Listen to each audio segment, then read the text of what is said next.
Welcome to the program Gender and Parliament, and today we will be discussing special seats for women. And with me to discuss this very important topic is Barrister Glady'S, human rights lawyer, gender advocate, currently serves at Tabitha Empowerment Center, a woman-led NGO. Well, we will watch her resume now before we start the program, and we will pay some bills.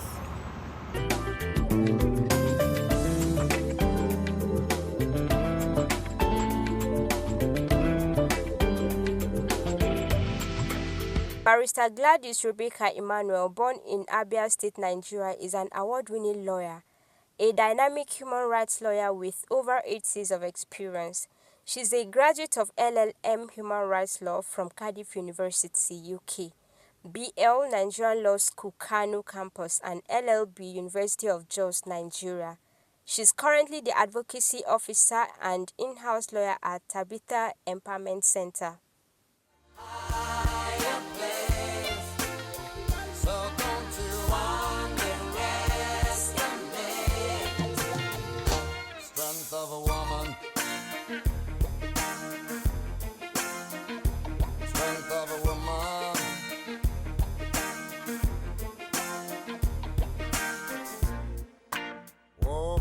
This morning, I got up with a scent of a woman.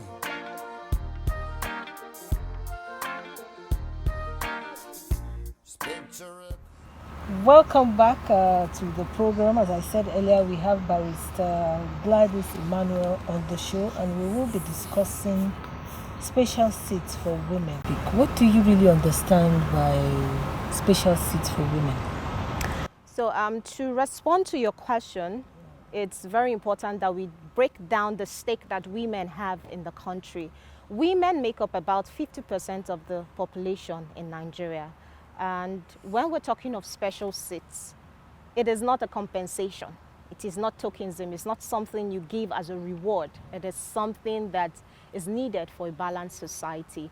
Now, if we look at the country historically, women have been grossly underrepresented in areas of leadership and the political terrain as a whole. So when we're looking at special seats, it is calling for reserving certain seats, one at the Senate, one at each House of Representatives in all the states in the Federation, towards ensuring that women have a stake when it comes to policy making or lawmaking process in the country. So of course there will still be that competition in the sense that they will have to be part of a political party, they would have to go through the process, but again we want more representation. If we look at the political terrain in the country at the moment, the National Assembly, we have less than 5% of Nigerian women occupying positions. That means that the voices of women would not be heard at all. It means that women will not be able to contribute effectively to things like policing. It means that women will not be able to have a stake or a say in the political terrain of the country. Women are also grossly disenfranchised. We look at things like discriminatory party practices. We look at things like the financing aspect of it, even violence. These are some of the things that challenge women's ability to venture into the political terrain. So with the special seats, we are looking at giving women better platforms to be able to express their views. For those who want to vie for these positions, better platforms to be able to vie for these positions, and the likelihood of Nigeria hitting its 35% affirmative action promise as stated in the National Gender Policy of 2006. Okay. What are some of the common criticisms of special seats for women? For some persons, they say it's a form of compensation. For some, they say it's going to bring about second tiers of legislators. But all of these concerns are unfounded because right now we are at a very critical stage in the country where we have less than 3% women represented. It can't get worse than what we have already.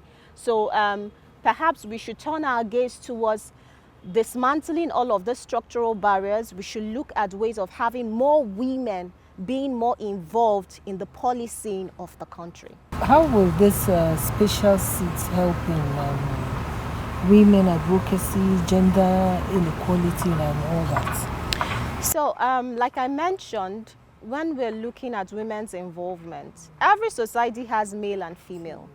And for you to have a balanced lawmaking process or policy process, you need to have the male and the female represented. So if we look at countries like Rwanda, countries like Senegal, they've adopted similar strategies of having special seats. And we see that more attention is given to certain areas such as education, areas such as social protection, areas such as even rights, even the healthcare system. So when you have women on board, it becomes a formidable force. It's going to help a great deal in advocacy. You have some of the needs of the women being amplified. At the moment, women have very little chances of getting involved in the policy process. If there's a bill that is passed, we have to most definitely go through a male lawmaker. If there is a need, we have to go through most of the committees, or we see most of the positions are being headed by men. So we have very little women representation. But if we have women being represented, or women there, one thing it will also do is it would encourage the next generation of women, young girls who want to vie for these positions. They now see it as something that is achievable, something that they can do, something that is not out of their reach. It will also help to bring about a transformational shift, which is what we require right now in our country. We need to get to that point where we say, you know what? Women have a stake at tables of power. Women have a stake at tables of decision-making processes. And for us to have a balanced and equal or even society, we need to have both the voices of the men and the women being represented evenly. So what do you think we should do to make them understand that this seat is very important? So everything rises and falls with enlightenment. In the absence of knowledge, abuse is inevitable, and the same is going to apply to the special seats if there is no proper enlightenment. So one thing we can do is to enlighten the women. We need to bring them up to speed to the point where they appreciate their involvement. There is a need for them to be involved in leadership. Leadership or decision-making processes is not for the male folks alone. Now, I would deviate a bit. I work with communities. And one thing you notice at community levels is you have very minimal women representation, even in the cabinet. Sometimes you might have 20 men and just 2 women represented. So what does that tell you? It means that they don't really appreciate what leadership is. So for us to be able to get this done and perfect it, we need to enlighten the women. We need to make them understand that, you see, leadership, it's not for aliens. It's not for men alone. It's also for you, and you are as good enough as any other person who will vie for this position. Another thing people worry about, or most women worry about, is the funding aspect. The political terrain doesn't come cheap. It requires funding. So one thing we might want to look at is things around public financing and incentives. So that includes even things with regards to down to the party level. Some of those processes, the campaign level, funding is required to be able to undertake all of this. Then mentorship is also important. If you go ahead to sensitize but you do not mentor the right way, people might not really appreciate the entire process. So it's very important for us to undertake mentorship, but strategic mentorship that is looking extensively as political terrain, not just any type of mentorship. How do they start off the process? How do they become consistent? How do they become better leaders? How do they listen to the people? How do they transfer what they've heard from the people and make it something tangible that is workable? So these are some of the things. Then also we need to look around policies too. Without policies, of course, whatever we're doing or whatever we're talking about would not hold so much water. So things like proper enforcement of our electoral laws is very important in the political terrain. If we look at even the Beijing Declaration, which is what has given birth to all of this advocacy we are doing, it still talks about elimination of discrimination and women's involvement in leadership. So all of this are vital towards ensuring that we have more women present in leadership processes. Okay, the program is Gender and Parliament. We will take a short break and we will be back shortly.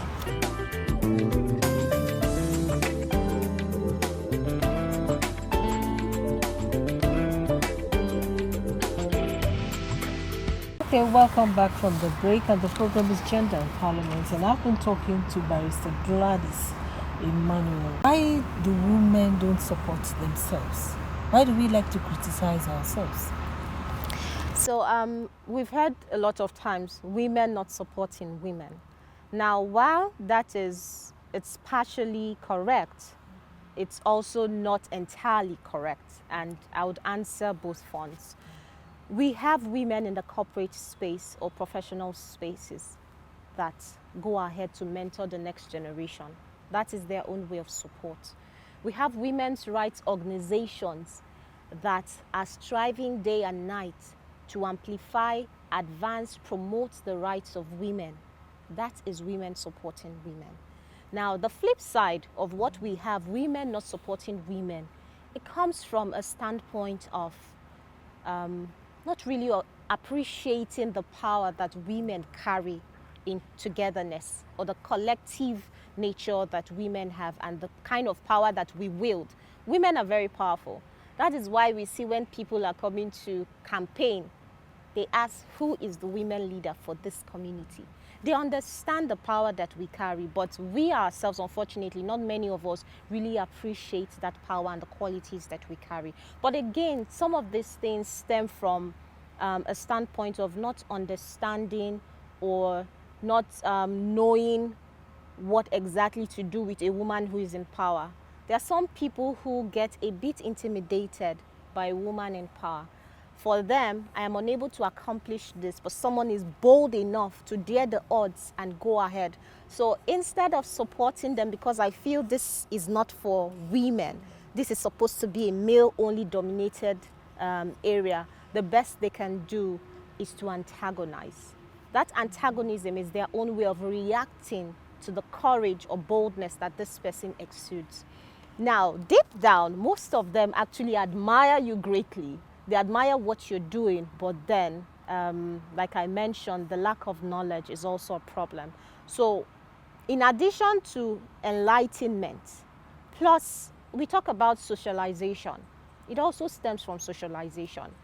We grew up to knowing that spaces of decision making are supposed to be heavily constituted by male folks.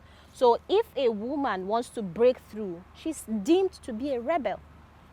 And what do you do to rebels? You antagonize rebels. That is what they feel. So we have women who are supporting women. I am currently undertaking a program, a fellowship, a leadership fellowship. It's run by a woman. Participants are from more than 10 countries. And a woman takes her time for this is the 6th month. We'll be wrapping up in December. So it's a 1-year program. And a woman is taking her time to give her all, to give her funding, to give everything to ensure that we become world-class leaders. I don't know what other support can be better. We have women's rights organizations going down to grassroots communities to help, to empower women. That is women supporting women.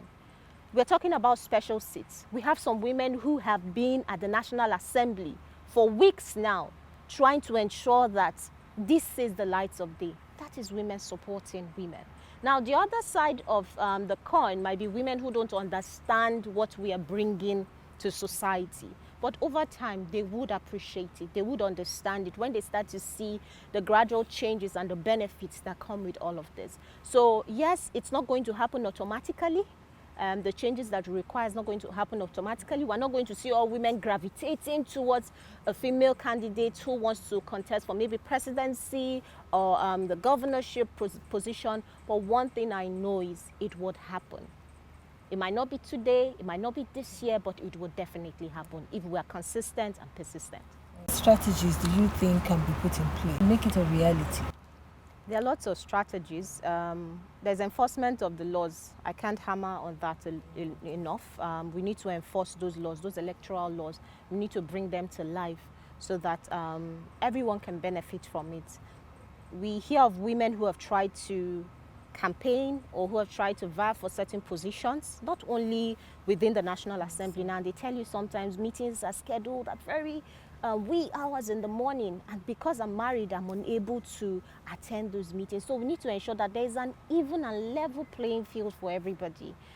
We need to understand that okay, we should carry everybody along. So it starts from even the party, the political party, acceptance in itself, then also the campaign processes, and of course, every other thing that is needed. Then we look at things like civic engagement and voters' education. It's very important. The last elections that held, I could hear some people whispering behind me, I won't vote for a woman, I prefer a man, I prefer. If you ask them why the preference, to be honest, they have no tangible answer to give you. They just feel like, a woman, why should you be contesting? I mean, there are other things you could do, but definitely not the political terrain. Some will tell you women are not strong enough. Some will tell you women don't understand the way the political games are played. But the truth of the matter is, women are very strong mobilizers. During campaigns, you see it's the women that gather the crowd. They tell you once you're able to win the women, you have won. So women are able to gather the crowd, they're able to pull everybody, they're able to convince anybody. Women are very persuasive and very assertive when we want to be. We want something, we'll go for it. So there's a need for civic engagement and also voters' education. Make them understand that whether male or female, what we should be looking at is the quality of the person. We should be looking at the skills the person has that they want to pour into society, and not the fact that whether the person is male or female. Then we should look at things around funding. It's very important. Funding is one of the challenges that women face, and that is why they are unable to participate. So funding may be assisting with campaigning or reducing the cost of some of these things. That way everyone is able to participate.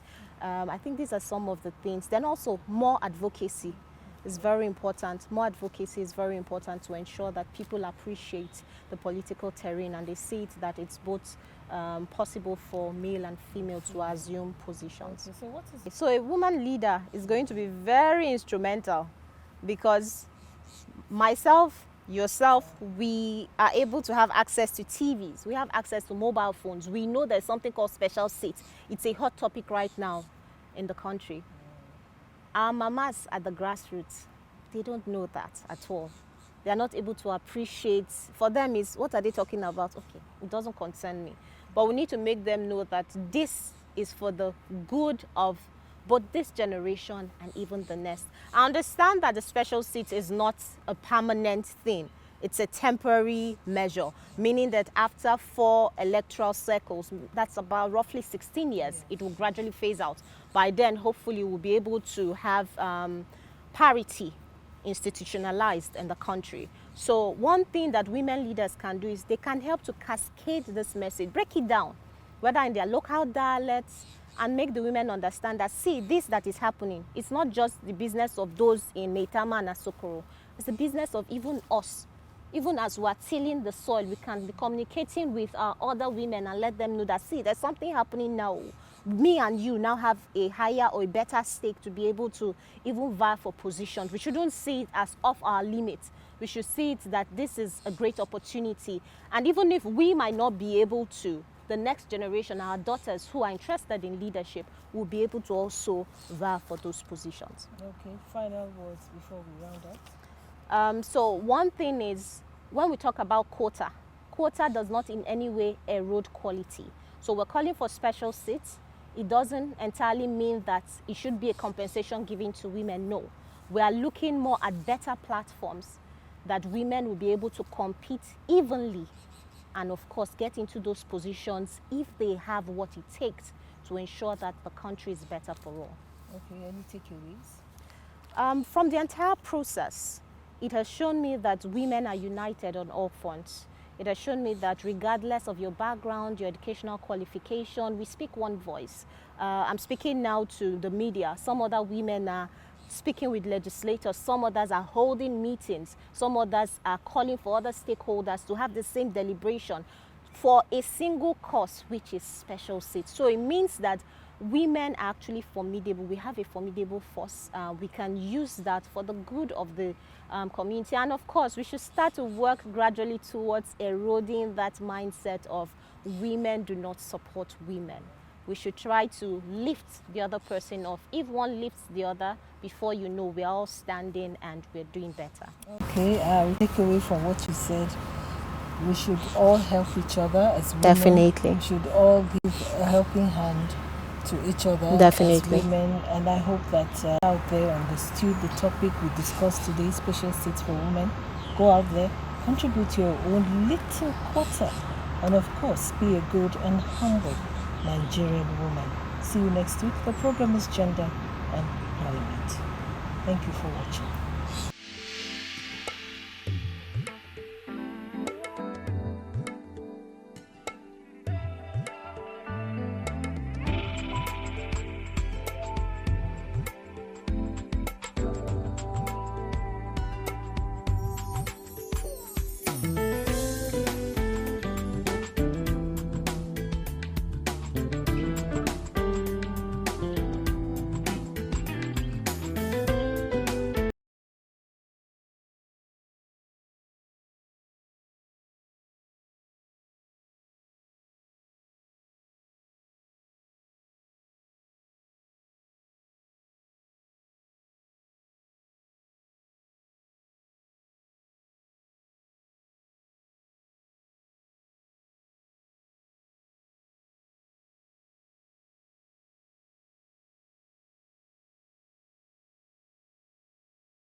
My name is Engineer Satomi Ahmed. I represent Nigeria starting from Jere Federal Constituency of Borno State. I urge you to watch the program Feedback on NTA Parliament.